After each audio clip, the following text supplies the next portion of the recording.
La coordination des mouvements de la Zawad a rencontré une délégation des groupes d'autodéfense loyalistes à Bamako.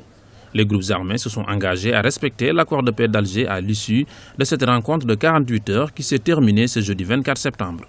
Ils se sont par ailleurs engagés à tout mettre en œuvre pour éviter de nouveaux affrontements, répondant ainsi à l'appel du président malien Ibrahim Boubacar Keïta. En réalité, cette rencontre de la CMA, de coordination des mouvements armés, c'était pour participer à la veille de la fête de l'indépendance, à cette restructuration, à ce léger réaménagement du gouvernement qui était prévu pour le 24, qui a été d'ailleurs fait.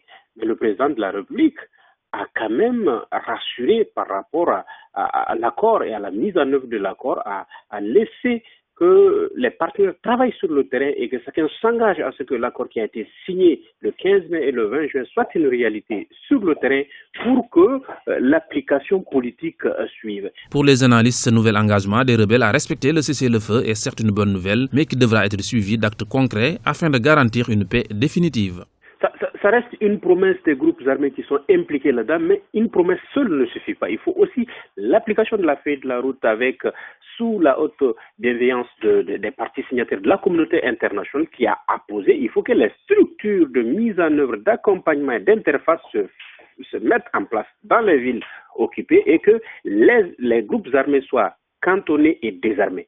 Qu'il y ait, la loi, elle soit la même de Kidal à Kaï, qu'il y ait possibilité à aucun groupe de détenir une arme, si ce n'est l'armée malienne, sur le terrain. Rappelons que la coordination des mouvements de la Zawad avait limité sa participation aux travaux du comité de suivi de l'accord d'Alger signé par le mouvement malien et la CMA le 20 juin 2015 à Bamako.